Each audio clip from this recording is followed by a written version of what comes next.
Gloire à Dieu. Prions ensemble. Père, nous te remercions pour l'étude biblique. Nous bénissons ton nom pour nous avoir ramenés ici. Merci pour ton peuple, toujours prêt, toujours ouvert à apprendre de ta parole et étudier ensemble. Nous demandons, Seigneur, que cette nuit, que tu nous enrichisses au nom de Jésus-Christ. Accorde-nous la compréhension, accorde-nous l'illumination. Et nous prions que la révélation de ta parole fasse un impact profond, inoubliable et durable sur la vie de tout le monde cette nuit au nom de Jésus-Christ. Nous te remercions parce que tu nous as exaucés. Au nom de Jésus, nous prions. S'il vous plaît, allons à Marc chapitre 11. Cette nuit, nous allons voir Marc 11, du verset 1 au verset 11. Marc chapitre 11, verset 1.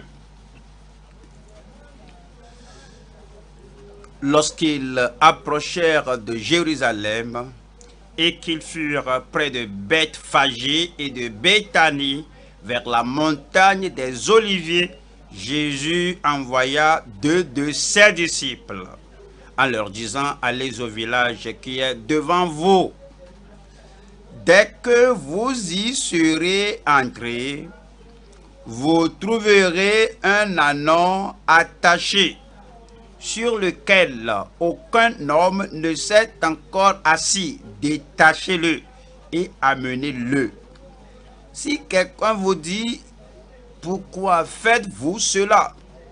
Répondez: le Seigneur en a besoin, et à l'instant, il le laissera venir ici.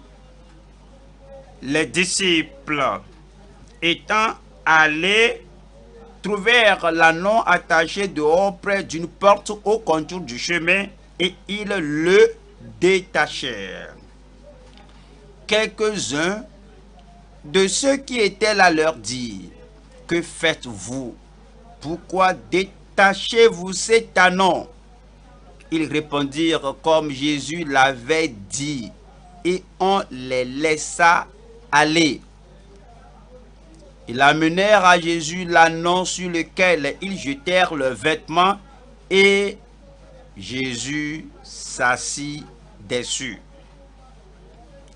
Beaucoup de gens étendirent leurs vêtements sur le chemin, et d'autres des branches qu'ils coupèrent dans les champs. Ceux qui précédaient et ceux qui suivaient Christ criaient: Hosanna, béni soit celui qui vient au nom du Seigneur. Béni soit le règne qui vient, le règne de David notre Père. Hosanna dans les lieux très hauts. Jésus entra à Jérusalem dans le temple. Quand il eut tout considéré, comme il était déjà tard, il s'en alla à Béthanie avec les 12. Ce passage nous parle de l'entrée triomphale de Christ à Jérusalem. Au fait, beaucoup de personnes attendaient la rédemption en Israël. Ils attendaient la venue du roi. Certains ont la connaissance, la révélation, la certitude que voici le roi d'Israël. Et c'est selon la prophétie de l'Ancien Testament et ce que nous lisons aujourd'hui. L'entrée triomphale de Christ à Jérusalem est quelque chose qui est attendu dans l'Ancien Testament. Quand nous voyons Sophonie 3,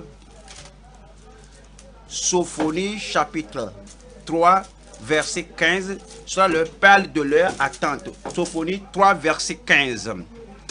L'Éternel a détourné tes châtiments, il a éloigné ton ennemi. Le roi d'Israël, l'Éternel, est au milieu de toi. Tu n'as plus de malheur à éprouver.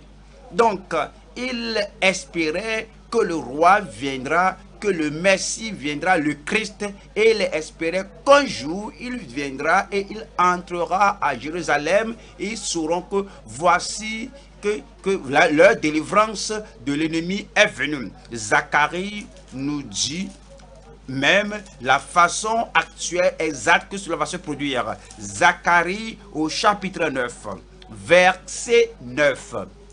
Zacharie 9, 9.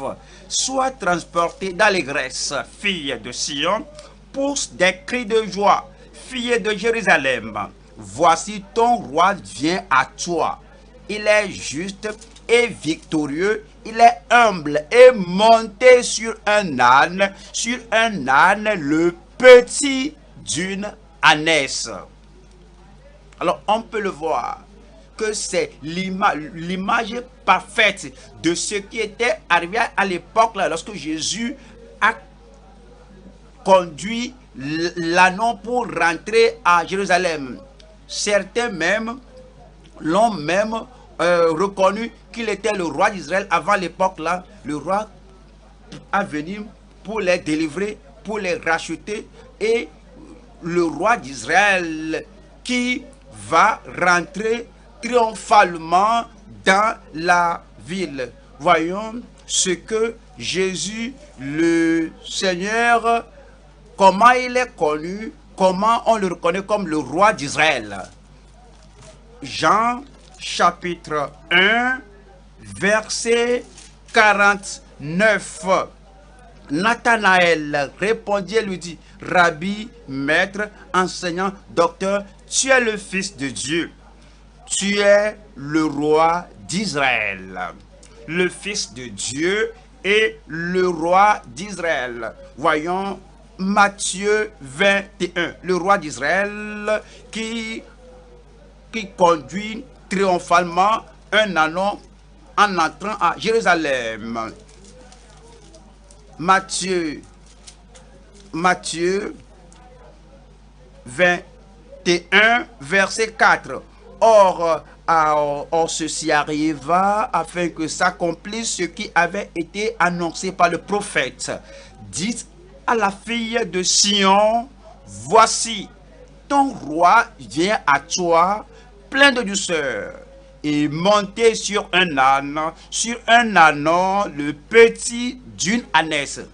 Là, on voit que ceci a été prophétisé, le roi d'Israël, le roi, le Seigneur Jésus-Christ, le roi, leur Messie, va rentrer triomphalement dans la ville de Jérusalem. Et quelle est la description de ce roi qui va entrer triomphalement à Jérusalem? Voyons Ésaïe 35. Ésaïe 35, verset 4.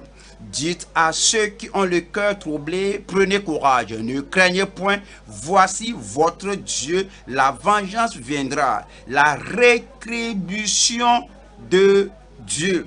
Voici ceci: il viendra lui-même et vous sauvera. Il viendra lui-même et vous sauvera. Et le temps est maintenant arrivé que Jésus-Christ monte sur un ânon pour entrer à Jérusalem, et tout le monde criait: Hosanna au fils de David, Hosanna au nom de celui qui vient, au nom du Seigneur. Cette nuit, on voit ce message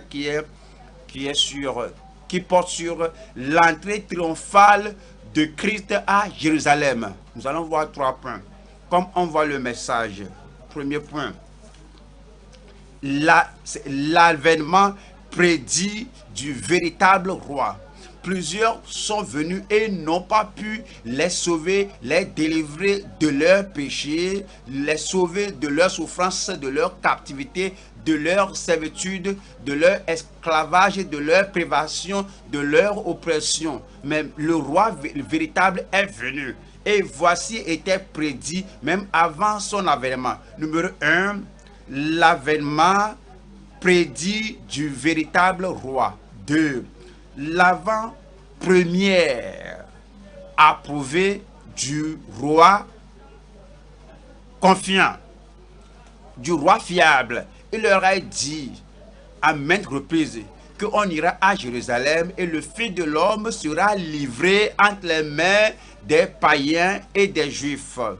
Ils vont le trahir, ils le tueront, il sera enseveli, et le troisième jour il ressuscitera. Mais voici le roi fiable, le roi à venir, et c'est le roi qui régnera sur Israël, non seulement sur Israël, sur toute la terre, mais ce qu'on voit aujourd'hui dans le passage, c'est une avant-première de l'approbation de Dieu, que voici le roi, un roi fiable. Deuxième point, l'avant-première approuvée du roi fiable. 3. L'estimation préceptible du roi triomphant. Oui, c'est le roi que il n'est pas séduit par les célébrations, il n'est pas séduit par les hurrahs, par les cris hosanna, par les ovations. Vous savez quoi? Parce qu'il peut prévoir, il peut estimer, évaluer toute la situation, et il est venu à Jérusalem, et on aurait dit qu'une fois qu'il est entré à Jérusalem, et quand il verra la splendeur, les cris, les ovations des gens, il sera applaudi, ben, il ira peut-être au gouvernement, il va déclarer quelque chose, mais il n'a pas fait ça. On dirait qu'il va apparaître devant le Sanhédrin, déclarer que ce que vous avez entendu, ce que les gens ont dit, je suis venu pour prendre le trône. Non, il n'a pas ça. Même ses disciples peuvent dire que c'est le temps de régner, il n'a pas fait ça. Quand on voit le verset 11, Marc 11, verset 11 dit: Jésus entra à Jérusalem. C'est-à-dire en triomphant de toutes choses, en marchant sur les choses qu'ils ont mis par terre, et il a marché majestueusement pour entrer en Jérusalem. Et quand il eut tout considéré, comme il était déjà tard, et il s'en alla à Béthanie, avec les 12. Il a tout considéré, il a tout vu, il connaissait le cœur des gens, la conviction de la nation, que ce n'était pas le temps. Il a tout estimé, il a tout évalué, que le temps viendra où il régnera en tant que roi sur Israël et sur le monde entier. Oui, l'estimation préceptible du roi triomphant. Premier point. L'avènement prédit du roi fiable, ou bien du roi, du véritable roi. L'avènement prédit du véritable roi. Marc 11, verset 1, lorsqu'ils approchèrent de Jérusalem et qu'ils furent près de Bethphagée, de Béthanie, vers la montagne des Oliviers, Jésus envoya 2 de ses disciples en leur disant: allez au village qui est devant vous. Dès que vous y serez entrés, vous trouverez un ânon attaché sur lequel aucun homme ne s'est encore assis. Détachez-le et amenez-le. On peut voir sa connaissance ici. On peut voir sa révélation ici. On l'appelle la parole de connaissance. Il n'était pas là. Il n'était pas allé là-bas. Mais il savait, tout comme il a envoyé ses disciples, ce qu'ils auront, ce qu'ils verront arriver là-bas. Et il leur avait dit que voici le lieu où vous aurez la chose, et où personne ne s'est jamais assis sur cet ânon. Comment le savais-tu? C'est pas la connaissance, c'est pas la parole de connaissance, c'est le don de l'esprit. La Bible a dit que l'esprit de Dieu lui a été donné sans mesure. Verset 3. Si quelqu'un vous dit: pourquoi faites-vous cela? Répondez: le Seigneur en a besoin, et à l'instant il le laissera venir ici. Il n'a pas discuté avec l'homme, il n'a pas fait sinon un arrangement, une négociation préalable avec l'homme, mais il savait que les disciples étant arrivés, ils ont détaché l'ânon, et quelqu'un il savait que ceci va arriver là-bas, et les gens vont le demander. Et si on vous demande, dites-leur que le Seigneur en a besoin. et à l'instant, il le laissera venir ici.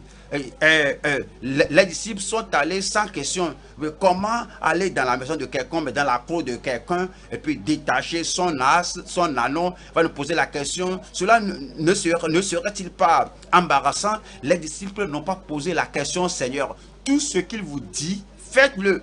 C'est pourquoi ces disciples d'autrefois ont plus de prières exaucées. C'est pourquoi leurs vies sont transformées. C'est pourquoi ils ont vu de grandes merveilles, des signes et des produits dans leur vie qu'on ne voit pas aujourd'hui.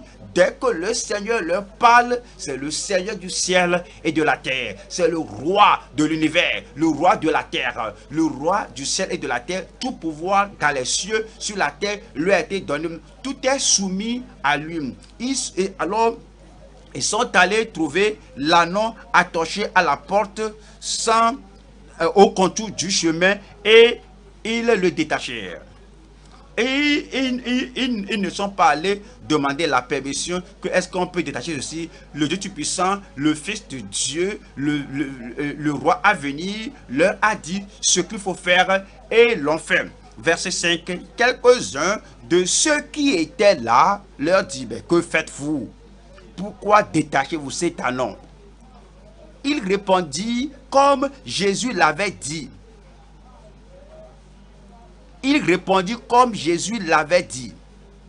Nous devons savoir, nous devons connaître plus de la parole de Christ. Parce que la parole de Christ prend toujours effet, est toujours puissante, est toujours forte. Lorsque vous déclarez cette parole à votre voisin, la parole là prendra effet. Lorsque vous parlez la parole là à la maladie, cela prendra effet. Lorsque vous parlez la parole, déclarez la parole là à une personnalité mauvaise, la parole de Christ, le roi de la terre, va prendre effet. Lorsque vous déclarez la parole là à Satan, alors il peut venir vous tenter. Tu dis que c'est écrit. La parole là prendra effet. Ils ont déclaré la même parole que Christ leur a dit, que si quelqu'un vous demande que faites-vous en détachant l'agneau là, alors il faut leur dire ceci et vous serez libérés. Et c'est dit, il répondit comme Jésus l'avait dit, et on les laissa aller. Ils amenèrent à Jésus l'ânon, sur lequel ils jetaient le vêtement, et Jésus s'assit dessus. Qui est celui-là? Cela a été prédit très fort longtemps, et c'est arrivé selon la prédiction de la parole de Dieu. Je vais à Ésaïe 43. Ésaïe 43, verset 15. 15 dit, je suis l'Éternel, votre Saint, le Créateur d'Israël, votre roi. Je suis votre roi. Parce qu'il est roi, il a la propriété de toutes choses. Il possède la communauté, il a la propriété sur tout le pays, il a le droit sur celui qui possède l'ânon. Il est le roi. Verset 18. Ne pensez plus aux choses, ne pensez plus aux événements passés et ne considérez plus ce qui est ancien. Voici, je vais faire une chose nouvelle. C'est une chose nouvelle que Jésus leur parle de cette façon, prendre un anon, monter sur l'ânon, c'est le roi qui fait toujours une nouvelle chose. Dès qu'il devient le roi de votre vie, de nouvelles choses vont se produire chaque jour. Vous pourrez voir tout ce que Christ a fait, tout ce que Christ aurait fait. Mais dès que Christ est le roi de votre vie, le Seigneur, il vous aidera. Vous verrez de nouvelles choses. Vous verrez de nouvelles choses. 19, voici, je vais faire une chose nouvelle sur le point d'arriver. Ne la connaîtrez-vous pas? Je mettrai un chemin dans le désert et des fleuves dans la solitude. Nous allons à oser l'avènement prédit du véritable roi. Tous les rois qui étaient venus en Israël et n'ont pas pu délivrer les enfants d'Israël. Ils ont fait de leur peu. David a pu faire son peu après sa mort, les Philistins ont continué de tourmenter le peuple. Salomon a fait ce qu'il pouvait. Après lui, les ennemis continuaient à tourmenter le peuple. Il est le vrai roi qui est venu, finalement, le vrai roi qui est venu avec puissance. Et lorsqu'il vient, tous les problèmes seront résolus. Il est venu à Israël lorsqu'on lui permet de régler, de régner comme roi. Tous leurs problèmes seront finalement ôtés, mais pour le moment, ils ne l'ont pas permis, mais vous lui avez permis dans votre cœur. Tous vos problèmes sont résolus au nom de Jésus-Christ. Osée chapitre 13, verset 9. Osée 13, verset 9. Ce qui cause ta ruine, Israël, c'est que tu as été contre moi, contre celui qui pouvait te secourir. Il est ton secours. Où donc est ton roi? Lorsque tu le laisses être ton roi et qu'il monte dans ta vie, tous ces problèmes seront résolus. Qu'il te délivre dans toutes tes villes. Où sont tes juges, au sujet desquels tu disais, donne-moi un roi et des princes? Et il est le vrai roi.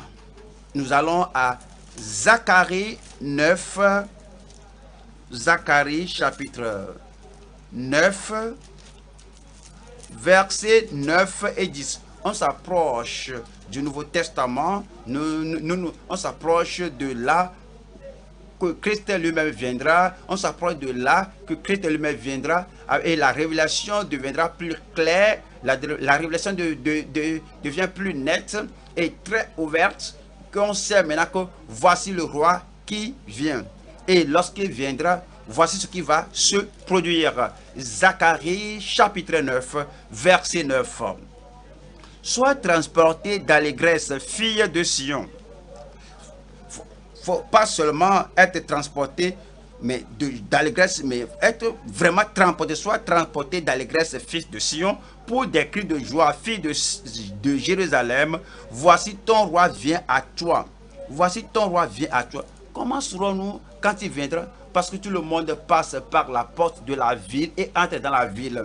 Voici comment vous saurez que voilà le roi attendu, le roi est prédit, le roi véritable, celui qui accomplira toutes les révélations du véritable roi. Voici comment on saura. Voici ton roi vient à toi. Il est juste et victorieux. Il est humble et monté sur un âne. Sur un âne, le petit d'une ânesse.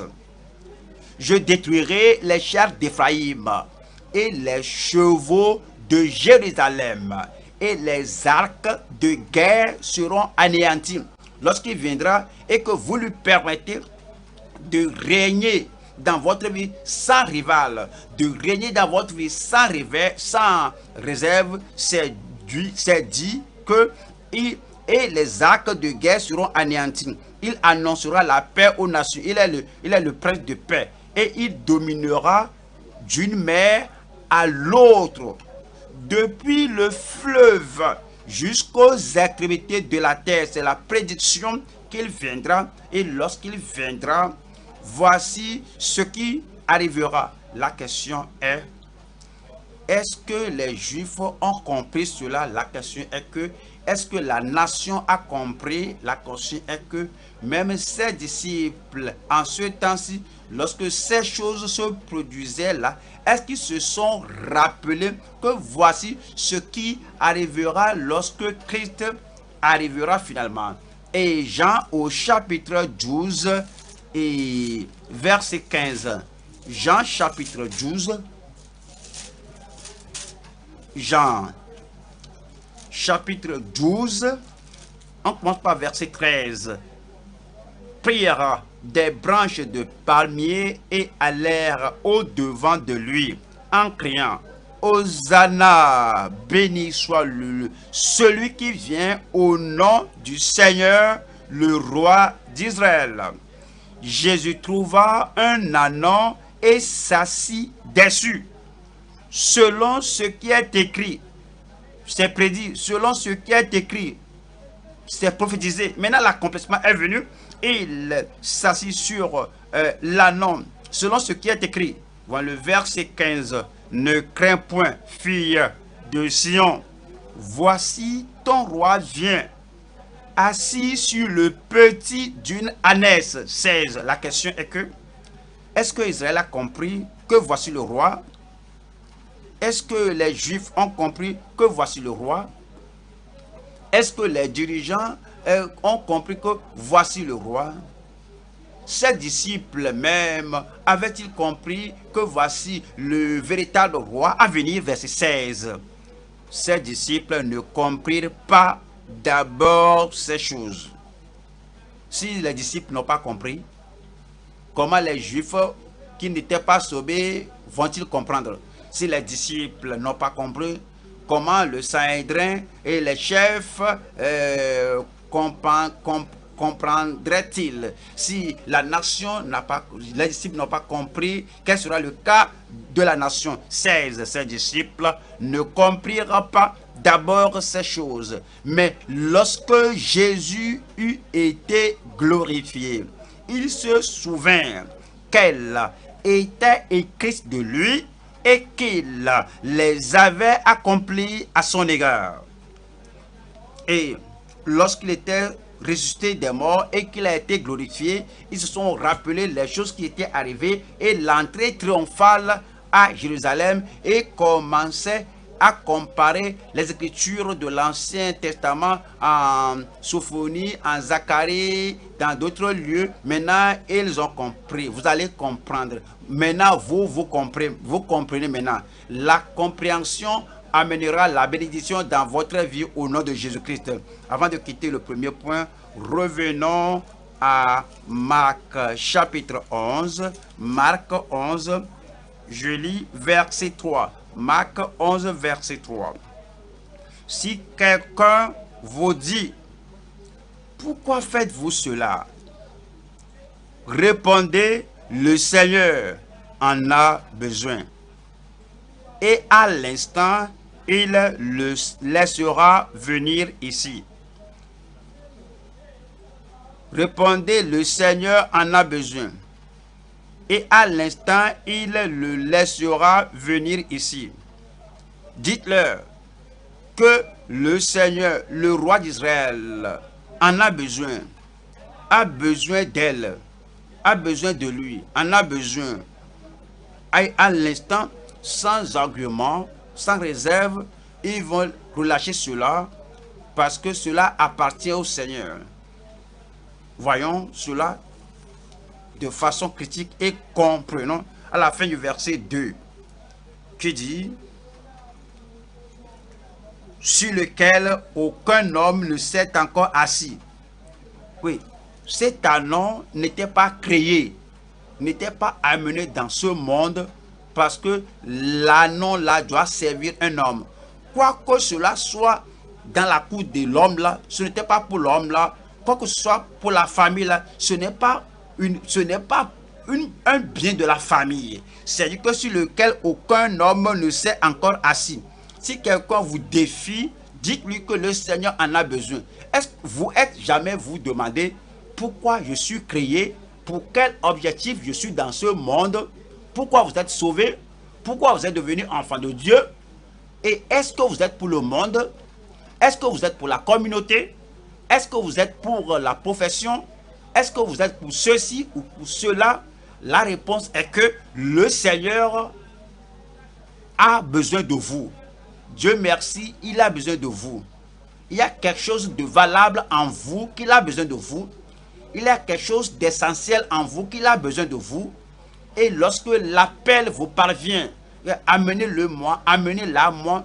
Vous n'allez pas résister à l'appel parce que vous savez que voici l'objectif de votre création.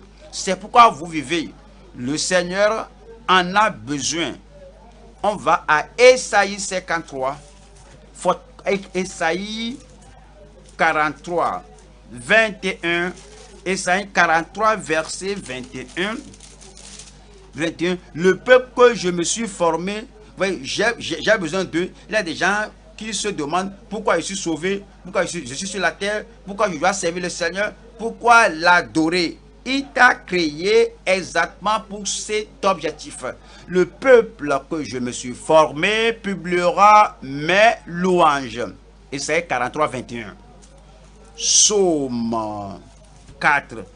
Chaque fois, il faut être conscient que le Seigneur a besoin d'elle, il a besoin de lui, il a besoin de lui. C'est pourquoi, lorsque l'appel parvient à votre enfant de donner sa vie au Seigneur, n'allez pas empêcher votre enfant. Le Seigneur a besoin de lui, le Seigneur a besoin d'elle. Lorsque l'appel parvient à votre femme de servir le Seigneur, de se consacrer au Seigneur sans réserve, dans la justice, dans la sainteté, jusqu'à la fin de sa vie, vous n'allez pas décourager votre femme. Le Seigneur a besoin d'elle. Si l'appel parvient à votre mari et le Seigneur impose sa mère sur lui et ton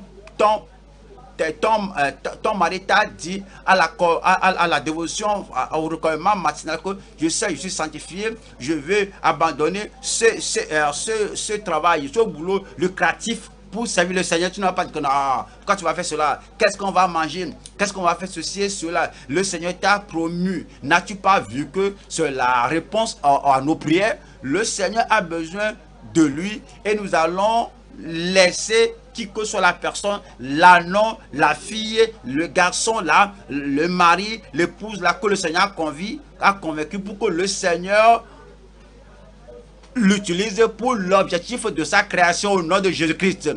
Vous-même, lorsque le Seigneur vous appellera, vous direz, me voici. Pour vous, lorsque le Seigneur imposera sa main à vous, disant que j'ai besoin de toi, tu ne vas pas dire que et celui-là qui ne fait rien, et l'autre là qui ne fait rien. Lorsque le Seigneur vous appelle, vous lui répondrez au nom de Jésus-Christ. Psaume 4, verset 4. Sachez que le Seigneur s'est choisi un homme pieux. Il a mis de côté, s'est choisi un homme pieux. Il n'a pas choisi ça pour le monde, non pour améliorer, non pour instruire le monde, non pour transpirer pour le monde, parce que le monde finalement sera détruit. Tout passera par une conflagration, par le feu. Tu seras brûlé. Mais toi, tu es si spécial devant Dieu que et dit, je vais monter sur toi pour entrer en Jérusalem, je vais monter sur toi pour entrer dans ta communauté, je vais monter sur toi pour entrer dans ta tribu. Sachez que l'Éternel s'est choisi un homme pieux. L'Éternel entend quand je crie à lui. Quelqu'un dit Amen là-bas. On va aux Galates. Galates 1. Il y a cet homme qui est Saul. Il ne sait pas pourquoi il était créé et il luttait contre l'objectif de sa création. Il contredisait l'objectif de sa création et finalement la voix est venue. Finalement l'appel lui est parvenu et il a reconnu que maintenant j'ai compris, maintenant je comprends pourquoi Dieu m'a créé, pourquoi Dieu m'a rendu talentueux, pourquoi m'a donné le courage, pourquoi Dieu m'a donné toute la poussée, l'impulsion en moi. Maintenant je comprends. Galates chapitre 1 verset 16 15. Mais lorsqu'il plut à celui qui m'avait mis à part dès le sein de ma mère et qui m'a appelé par sa grâce de révéler en moi son fils afin que je l'annonçasse parmi les païens, aussitôt, lorsque j'ai reconnu que l'appel m'est parvenu, que la voix me dit que j'ai besoin de toi, le Seigneur a besoin de lui, et aussitôt je ne consultais ni la chair ni le sang. Je prie que le même empressement, que la même réponse que vous répondiez au Seigneur aussitôt ne soit pas retenu, que vous ne vous reteniez pas du Seigneur quand il vous dit qu'il a besoin de vous comme le propriétaire de cet ânon qui a tout laissé aux disciples de l'emporter, de l'amener à Jésus. Vous allez reconnaître qu'il a besoin de vous. Vous allez faire de même au nom de Jésus-Christ. 1 Corinthiens 6. 1 Corinthiens chapitre 6, verset 19. Ne savez-vous pas que votre corps est le temple du Saint-Esprit? Est-ce que vous en avez? Est-ce que vous avez, avez-vous genre une fois pensé à votre corps, votre santé, ma beauté, mon complexe, mon teint, mon habileté, mon courage, ma vision et ma passion, mon ambition? Tu t'égares. Ne sais-tu pas que tu es le temple et le bien du Saint-Esprit qui est en vous et que vous avez reçu de Dieu et que vous ne vous appartenez point à vous-même? Il vous a créé pour un but, il vous a sauvé pour un but et vous n'êtes pas à vous-même car vous avez été racheté à un grand prix. Glorifiez donc Dieu, c'est pourquoi vous vivez. Glorifiez donc Dieu, c'est pourquoi vous vivez. Glorifiez donc Dieu, c'est pourquoi vous êtes dans le royaume. Glorifiez donc Dieu dans votre corps et dans votre esprit qui appartiennent à Dieu. Nous allons maintenant au deuxième point. L'avant-première approuvée du roi fiable. Nous retournons à Marc chapitre 11. Marc 11 et nous lisons le verset 8 jusqu'au verset 10. Marc 11, verset 8. Beaucoup de gens étendirent leurs vêtements sur le chemin et d'autres des branches qu'ils coupèrent dans les champs. Ceux qui précédaient et ceux qui suivaient Jésus crièrent: Hosanna! Béni soit celui qui vient au nom du Seigneur. Béni soit le règne qui vient, le règne de David, notre Père. Hosanna dans les lieux très hauts. Au fait, il disait: sauve-nous, rachète-nous. Nous sommes venus sous ton autorité, sous ta royauté, sous ta suprématie. Hosanna, sauve-nous. Hosanna, rachète-nous. Hosanna, affranchis-nous. Brise l'emprise des reins et d'oppression du gouvernement étranger sur nous. Hosanna dans les lieux très hauts.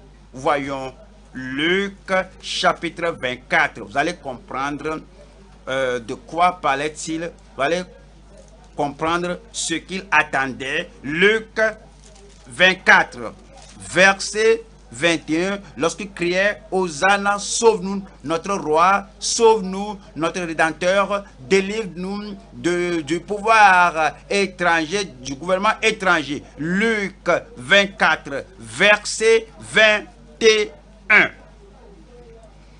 Nous espérions que ce serait lui qui délivrerait Israël. Nous espérions quelle espérance? Est-ce qu'il parlait, est-ce qu'il pensait au salut, à la sanctification? Est-ce qu'il pensait au fait que le roi les amène au ciel? De quoi pensait-il? Lorsqu'ils ont demandé le premier roi, que pensait-il lorsqu'ils ont demandé le premier roi? Allons à premier roi, l'idée qu'ils avaient, leur compréhension au sujet du roi qui viendra et en qui ils avaient leur confiance que c'est le roi qui va les délivrer, qui va les sauver. 1 Samuel, nous lisons chapitre 8 et verset 19. 1 Samuel, chapitre 8, verset 19. Le peuple refusa d'écouter la voix de Samuel. Non, dirent-ils, mais il y aura un roi sur nous. Il voudrait un roi. Et maintenant, Jésus est venu ouvrir les yeux des aveugles. Il a fait entendre les sourds et guérissait les malades. Et ceux qui étaient sous l'emprise du diable étaient délivrés, ils étaient rachetés, les a sauvés de leur maladie. Alors, il croyait que celui-ci devait être le roi, le Messie. Que faisons-nous sous le gouvernement romain, sous l'oppression des Romains, lorsque Christ est ici? Hosanna, sauve-nous. Et nous reconnaissons ta royauté sur nous et ta principauté sur nous. Et, et nous aussi, nous serons comme toutes les nations. Notre roi nous jugera, il marchera à notre tête et conduira nos guerres. Et conduira nos guerres. C'est pourquoi ils étaient surpris lorsque le Seigneur Jésus est monté sur l'ânon et est rentré triomphalement en Jérusalem. Ils ont crié Hosanna, tout le monde a crié rachète-nous, sauve-nous, voici l'heure, voici le moment. Ce gouvernement romain ne va pas continuer de nous opprimer. Il est entré et lorsqu'il a tout considéré, il a quitté, il est rentré à Béthanie. Pourquoi as-tu fait cela? Oui, ça c'est une contradiction de tout le jeu. Nous croyons que tu es venu pour nous délivrer de la main du pouvoir romain. Mais voyez, c'est le roi fiable. Et ce qu'il faisait, c'est une approbation de ce qui arrivera dans le futur. C'est une avant-première de ce qui arrivera dans le futur. Nous allons au psaume 2. Voici le vrai roi, le roi approuvé. Voici le roi ordonné, le roi oint pour sauver la nation d'Israël et le monde. Mais voici psaume 2, verset 6. C'est moi qui ai oint mon roi sur Sion, ma montagne sainte. Les Israélites n'ont pas compris, mais j'ai oint mon roi. Les Juifs n'ont pas compris. Lorsque ce règne viendra, oui, c'est moi qui ai oint mon roi sur Sion, ma montagne sainte. Je publierai le décret. L'Éternel m'a dit, tu es mon fils. Je t'ai engendré aujourd'hui. Était une affirmation, une approbation que voici le roi à venir, que voici le roi fiable. Mais il croyait que maintenant il faut t'emparer du royaume, maintenant il faut prendre la politique et il faut retirer tout des Romains. Ce n'est pas comme ça. Nous allons au psaume 45 et l'approbation de ce roi fiable, et c'est une avant-première de cela. Psaume 45, verset Psaume 45. Ton trône est éternel. Le sceptre de ton royaume. Psaume 45, verset 7. Ton trône, ô Dieu, est à toujours. Le sceptre de ton règne est un sceptre d'équité. Tu aimes la justice et tu hais la méchanceté. C'est pourquoi, ô Dieu, ton Dieu t'a oint d'une huile de joie par privilège sur tes collègues. C'est un roi véritable, c'est un roi fiable. Et lorsqu'il régnera, c'est toujours dans le futur. Tout ce qu'on voit dans l'étude aujourd'hui est une avant-première du roi, est une avant-première approuvée du roi fiable.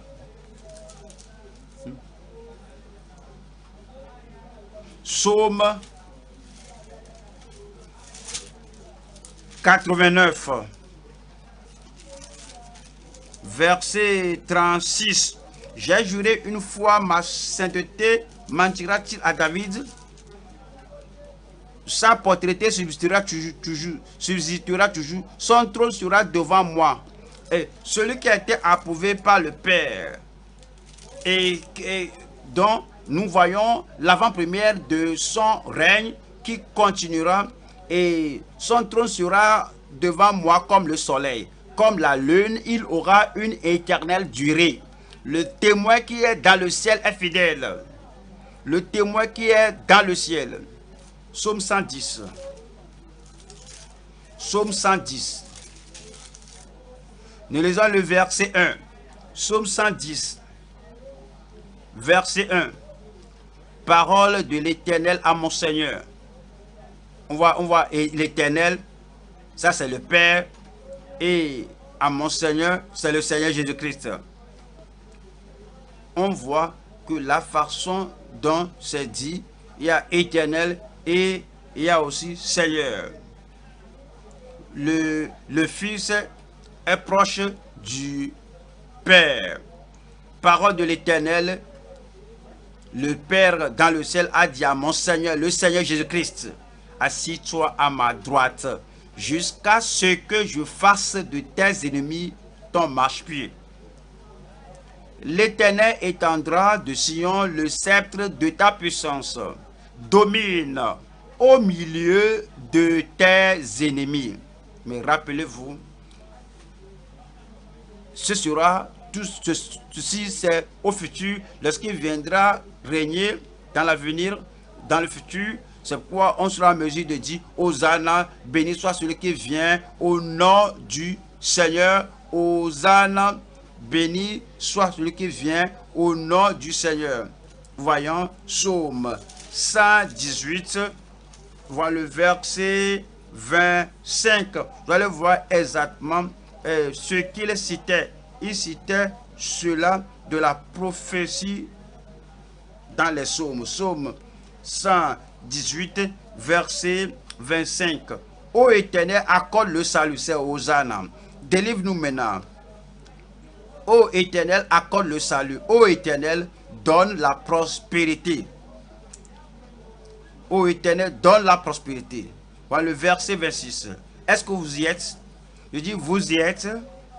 Lisez le verset 26 du commencement. 1, 2, 3, allez-y.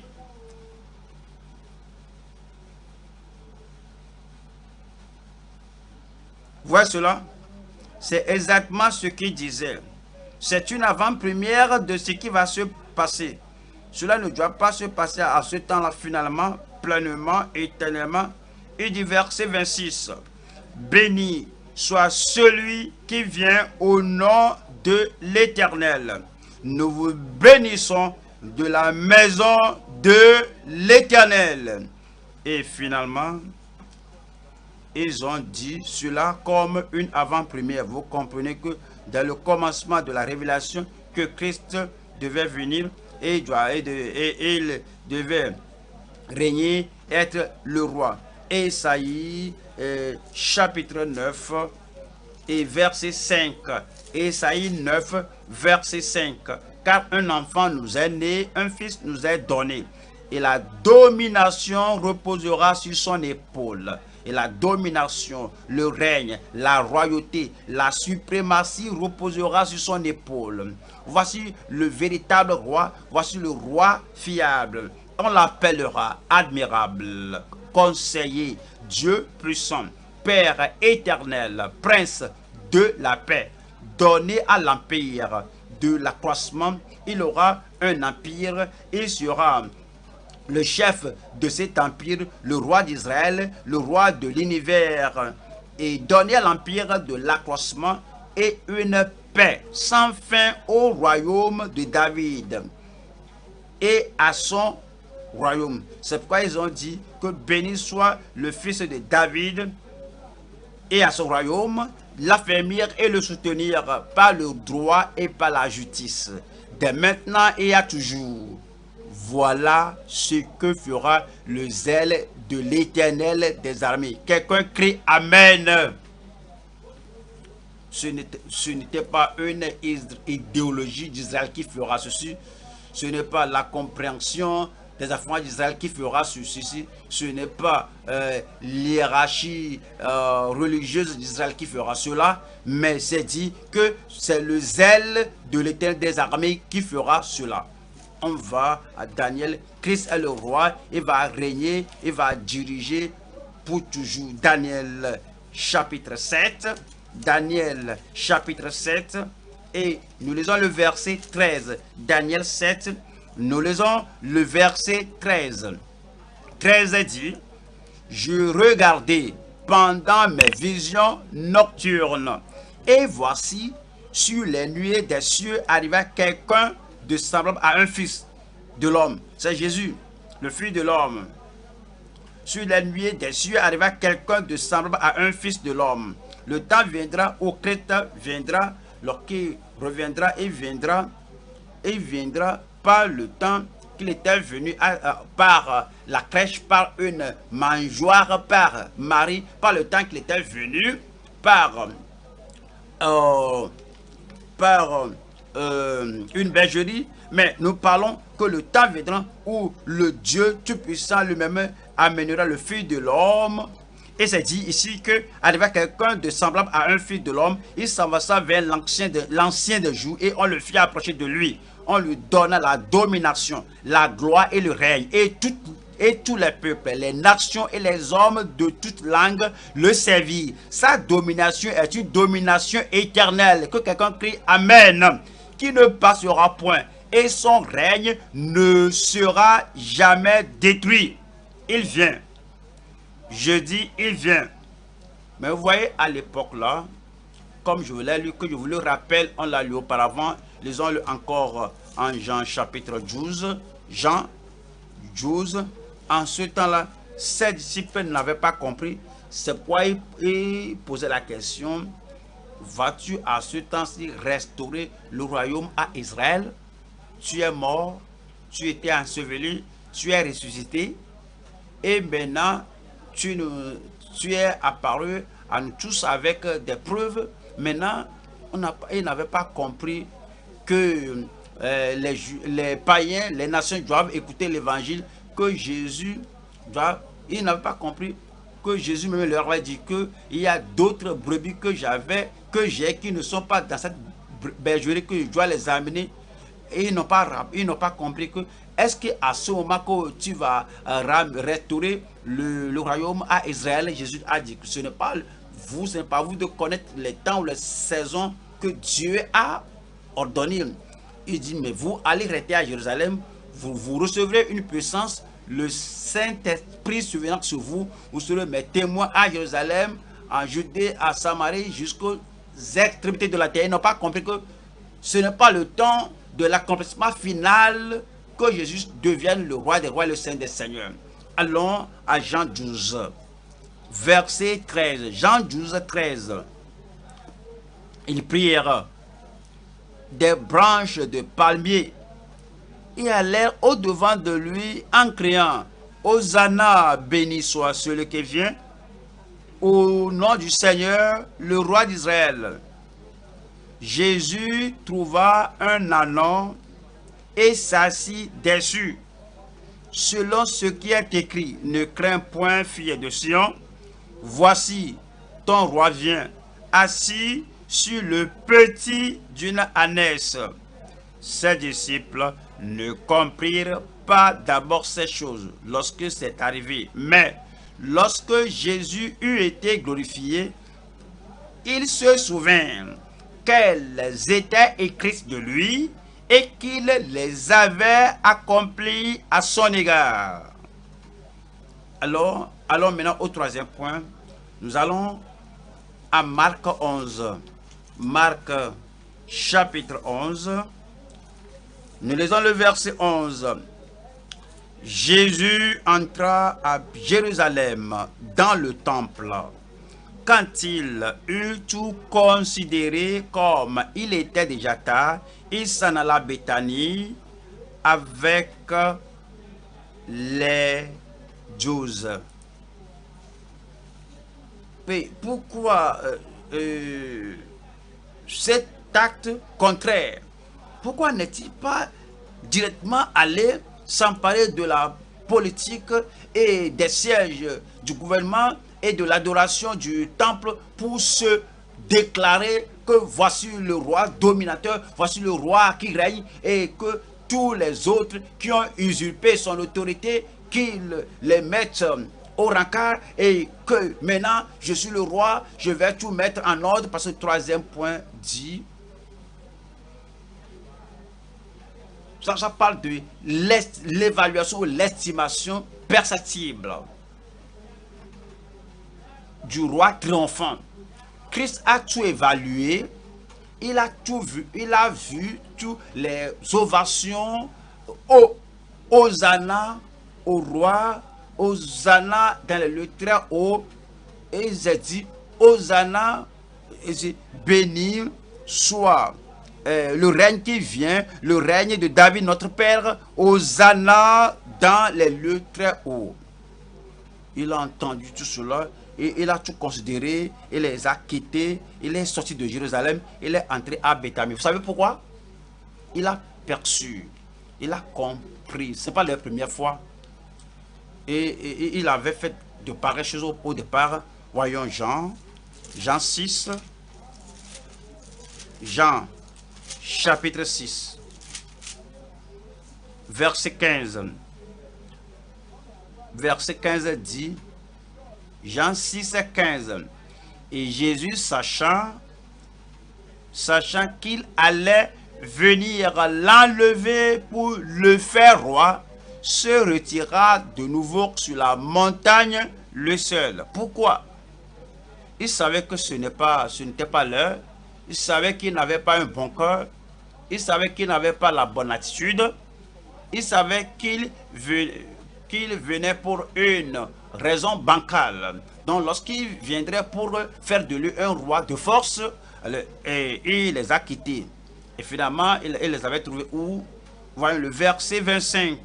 Verset 25. Et l'ayant trouvé au-delà de la mer, ils le dirent, Rabbi, maître, docteur, quand es-tu venu ici? Jésus leur répondit, en vérité, je vous le dis, vous me cherchez non parce que vous avez vu des miracles, pas parce que vous avez vu que les miracles sont approuvés par moi, je suis le roi et que je vais régner, pas parce que vous voulez que je règne dans votre cœur, dans votre famille, dans votre foyer. C'est pas que vous voulez que je règne dans votre caractère, dans votre conduite, régner dans votre style de vie, mais parce que vous avez mangé des pains et que vous avez été rassasiés. Oui, vous êtes des gens de ventre, vous adorez le ventre, vous priez pour le ventre, vous me cherchez à cause du pain et que vous avez mangé du pain et que vous avez été rassasiés. Verset 27, travaillez non pour la nourriture qui périt, mais pour celle qui subsiste pour la vie éternelle, et que le Fils de l'homme vous donnera, car c'est lui que le Père, que Dieu a marqué de son sceau. Finalement, vous savez, lorsque leur avait dit la vérité, ils n'ont pas continué de le suivre. C'est ce que nous disons. Il a vu leur cœur, il a vu leur cœur, leur esprit, qu'ils sont superficiels. Et voyons,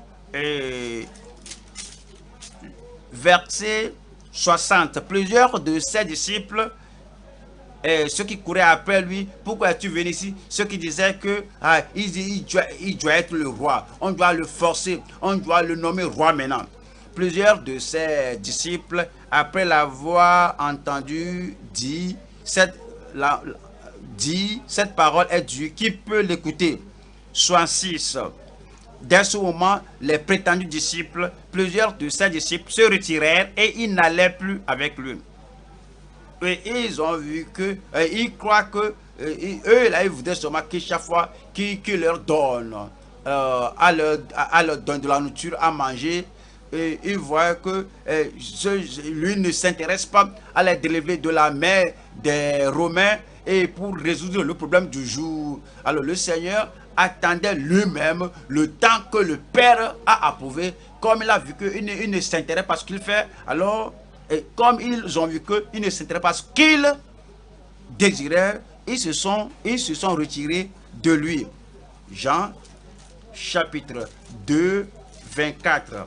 Jean 2, verset 24. Mais Jésus ne se fiait point à eux parce qu'il les connaissait tous. Tous ces gens-là qui l'ovationnaient, c'est un grand faiseur de miracles, il sera notre roi, Hosanna, dans le très haut, béni soit celui qui vient au nom du Seigneur. Jésus ne se fiait pas à eux parce qu'il connaissait tous les hommes et parce qu'il n'avait pas besoin qu'on lui rendît témoignage d'aucun homme, car il savait lui-même ce qui était dans l'homme. Avez-vous remarqué que ce qui disait que voici le roi, voyons Matthieu 22, verset 16. Matthieu 22, 16. Il voudrait l'éprouver, il voudrait savoir s'il avait la compréhension que si un roi doit nous diriger, il doit être en mesure de nous délivrer de César. Voyons, Matthieu 22, verset 16. 16 dit: et ils envoyèrent auprès de lui leurs disciples avec les Hérodiens qui dirent: Maître, nous savons que tu es vrai et que tu enseignes la voie de Dieu selon la vérité, sans t'inquiéter de personne, car tu ne regardes pas à l'apparence des hommes. Dis-nous donc, ce qu'il t'en semble, est-il permis ou non de payer le tribut à César? Est-il permis ou non de payer le tribut à César? Nous sommes le peuple de Dieu, les descendants d'Abraham. Est-il permis qu'un gouvernement étranger, un Romain, de régner sur nous, de nous gouverner? Jésus connaissant leur méchanceté. Jésus connaissant leur méchanceté. C'est pourquoi, troisième point, nous parlons de l'évaluation, l'estimation perceptible du roi triomphant. Et montrez 19. Et pourquoi me tentez-vous, hypocrite? 19. Montrez-moi la monnaie avec laquelle on paie le tribut. Et lui présentèrent un denier. Il leur demanda de qui sont cette effigie et cette inscription. De César lui répondit. Alors il leur dit: rendez donc à César ce qui est à César, et à Dieu ce qui est à Dieu. Étonné de ce qu'il entendait, ils le quittèrent et s'en allèrent. Mais vous voyez, cette idée, César n'a pas quitté leur esprit. Luc 23,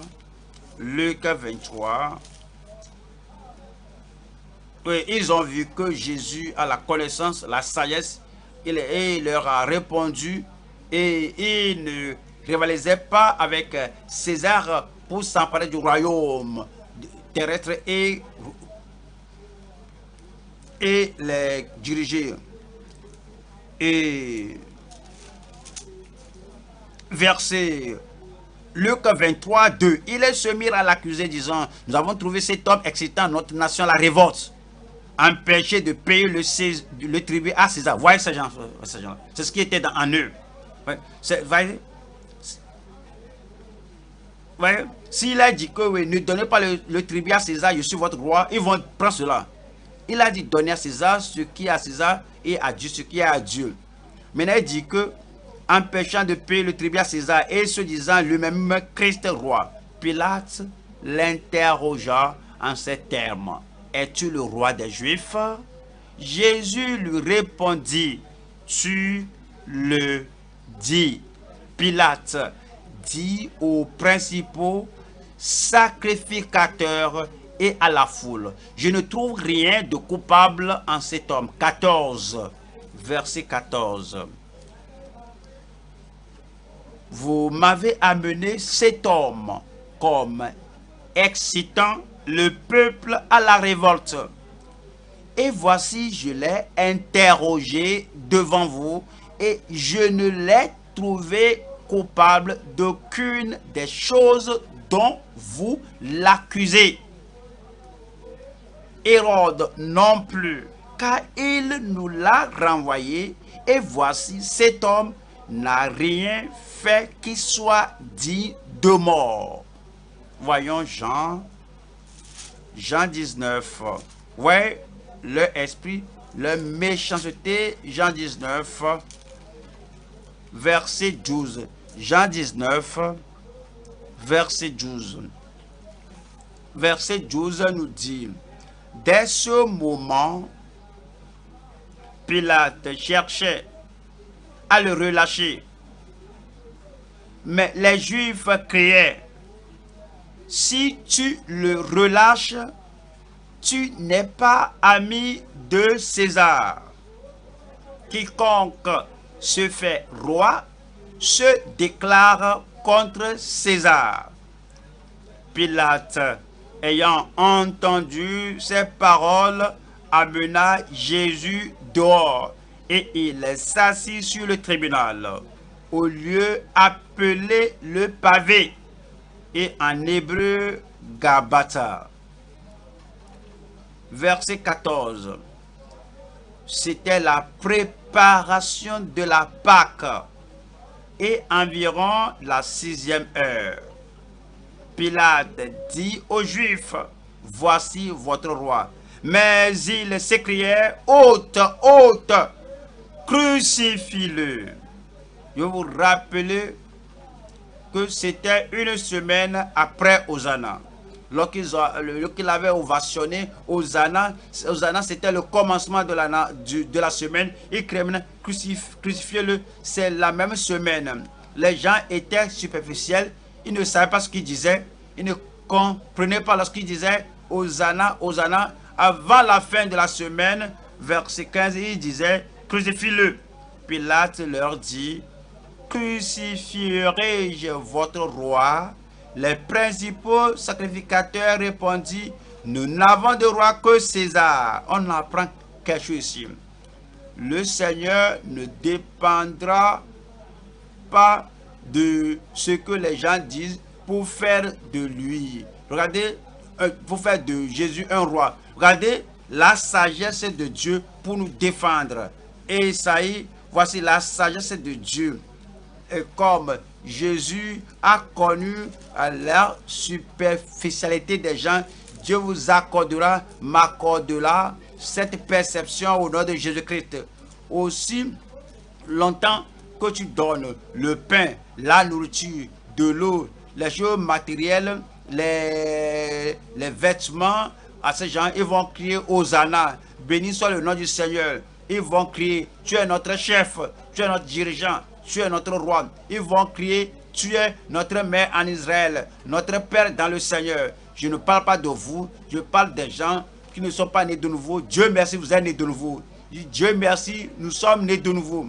Mais vous voyez, les gens du monde, dès que tu leur donnes ceci et cela, et dès que tu dis, que tu parles de le salut, la chose importante, alors ils vont se détourner de toi, qu'on ne sait pas que c'est un méchant homme, une méchante femme. Crucifie-le, crucifie-la. Ésaïe chapitre 2, verset 22.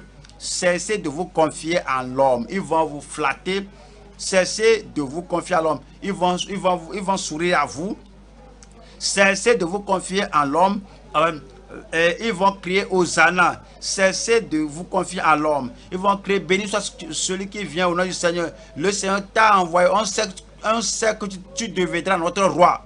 Cessez de vous confier à l'homme, dans les narines duquel il n'y a qu'un souffle. Alors, de quelle valeur est-il? Vous n'allez pas mettre votre confiance à l'homme. Jésus savait que Dieu fera de lui un roi et non un homme. Alors, s'il vous faut avoir les regards vers Dieu, vous allez mettre vos regards sur Dieu, vers Dieu. La promotion, la royauté, la bénédiction. Dieu, l'homme va vous décevoir. Si quelqu'un vous promet quelque chose, ceci, cela, tu abandonnes Dieu parce que ce que je cherche, tel monsieur m'a promis de venir alors. Et il m'a donné un rendez-vous à l'heure de l'étude biblique. Je suis désolé, je ne vais pas aller à l'étude biblique aujourd'hui. Je vais à cet homme, il m'a promis. Vous serez déçus, vous serez étonnés. Vous n'allez pas abandonner le Seigneur pour ce monde au nom de Jésus-Christ. Voyons, Psaume 118, Psaume 118, vers Psaume 118, verset 8. Psaume 118, verset 8. Mieux vaut chercher un refuge en l'Éternel que de se confier à l'homme. Vous allez mettre votre confiance à Dieu. Ils vont vous promettre le ciel et la terre, vont vous promettre les choses matérielles. Pourquoi tu pries? Pourquoi tu jeûnes? Pourquoi tu as les regards vers Dieu? Pourquoi tu vas à l'église? Tout ce que tu cherches, aller à l'église, je vais te le donner. Tu ne peux pas nous donner tout ce qu'on cherche. Est-ce qu'ils peuvent nous donner le salut? Est-ce qu'ils peuvent nous donner la grâce? Est-ce qu'ils peuvent nous donner la sainteté? Est-ce qu'ils peuvent écrire notre nom dans le livre de vie? Est-ce qu'ils peuvent nous donner le ciel? Répondez-moi, Église. Mieux vaut chercher un refuge en l'Éternel que de se confier à l'homme. Mieux vaut chercher un refuge en l'Éternel que de se confier au grand. Votre cœur sera pour le Seigneur. Votre cœur sera pour le Seigneur. Psaume 37. Psaume 37, verset 3.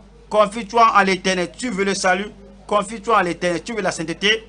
Confie-toi en l'Éternel, tu veux les provisions de ta vie. Confie-toi en l'Éternel, tu veux la promotion, l'exaltation, l'honneur. Confie-toi en l'Éternel. Psaume 37, 3. Confie-toi en l'Éternel et pratique le bien. Est le pays pour demeure. Votre vie sera sécurisée au nom de Jésus et la fidélité pour pâture. Quelle que soit la pauvreté, quelle que soit l'économie, le Seigneur va vous nourrir. Rappelez-vous, il a besoin de vous, de votre vie. Il doit vous nourrir, il doit prendre soin de vous. Et faire de l'Éternel tes délices, et il te donnera ce que ton cœur désire. Vous avez raté un grand tamet ici. Et tu fais de l'Éternel tes délices. Tu ne dois pas crier après ces hommes-là qui crient Hosanna, béni soit celui qui vient au nom du Seigneur, béni soit celui qui vient au nom de l'Éternel. Ça, ils ne sont qu'une foule et ils ne sont pas sûrs de ce qu'ils disent. Après une semaine, ils vont changer pour crier crucifie-le. Mais toi, fais de l'Éternel tes délices et il te donnera ce que ton cœur désire. Recommande ton sort à l'Éternel, mets en lui ta confiance et il agira. Et il agira. C'est ce que Jésus a fait. C'est ce que Jésus a fait. Il a mis sa confiance en l'Éternel. Et maintenant, la chose s'est accomplie. On va à Philippiens 3, Philippiens 2, du moins, Philippiens 2, verset 9. C'est pourquoi aussi Dieu l'a souverainement élevé. Il a déjà fait. L'homme ne peut pas le faire. Israël ne peut pas le faire. La nation ne peut pas le faire. Mais le Dieu Tout-Puissant l'a fait pour lui. Le Dieu Tout-Puissant le fera pour vous. C'est pourquoi aussi Dieu l'a souverainement élevé et lui a donné le nom. Personne ne peut le faire. Le nom qui est au-dessus de tout nom. Afin qu'au nom de Jésus, tout genou fléchisse dans les cieux, sur la terre et sous la terre. Et que toute langue confesse que Jésus-Christ est Seigneur à la gloire de Dieu le Père. Toute langue va finalement confesser. Le Dieu Tout-Puissant le fera. Le Dieu Tout-Puissant le rendra possible. Cela va se passer. Il est le vrai roi. Cela va se passer. Il est le roi fiable. Cela va se passer. Il est le roi triomphant. Cela va se passer au nom de Jésus-Christ. Et tout ce que vous devez avoir comme exaltation, ce que vous devez avoir en promotion, toute chose vous arrivera venant du Seigneur. L'homme ne peut pas le faire, mais Dieu du ciel, des cieux, le fera pour vous, le fera pour nous au nom de Jésus-Christ. Cela va se passer, on verra finalement que le monde entier sera sous le gouvernement, sous la suprématie, sous la souveraineté du Seigneur Jésus-Christ.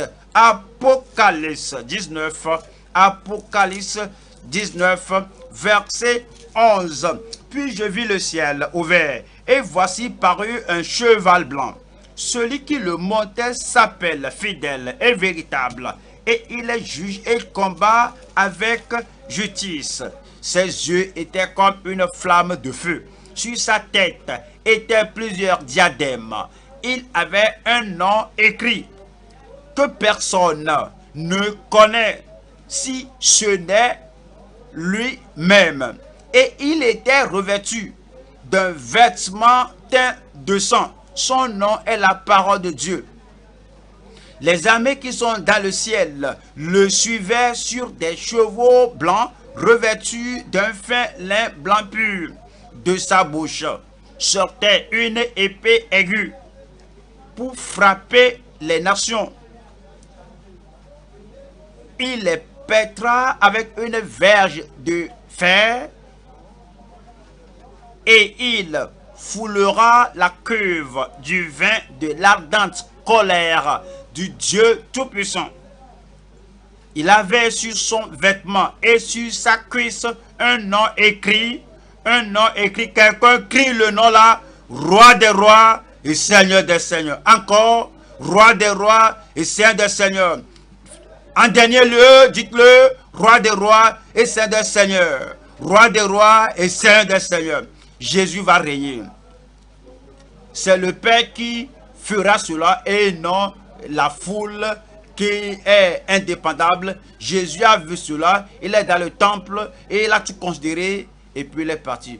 Que ces gens sont de faux types, ils n'ont pas la foi, ils ne sont pas sûrs de ce qu'ils disaient, il les a quittés et le Père finalement fera de lui Roi des rois et Seigneur des seigneurs. Es-tu enfant de Dieu? Es-tu croyant? Es-tu sauvé, sanctifié, rempli du Saint-Esprit? Tout ce que le Seigneur a pour vous, il vous le donnera. Ne soyez pas dérangés de ce que la foule dit que on va te donner ceci. Oublie Dieu. Dieu lui-même va vous honorer. Le Seigneur lui-même va vous promouvoir. Et ôtez les regards de l'homme. L'homme ne peut pas accomplir, honorer sa promesse. Regardez Dieu. Tout ce qu'il a ordonné que vous le serez au nom de Jésus-Christ. Tenons-nous debout et parlons au Seigneur. Il nous a parlé aujourd'hui. Il nous a parlé de l'entrée triomphale à Jérusalem. Parlons, Seigneur, afin que tout ce qu'on doit avoir du Seigneur, du salut, de la sanctification, du baptême du Saint-Esprit et des provisions que le Seigneur vous le donne au nom de Jésus-Christ.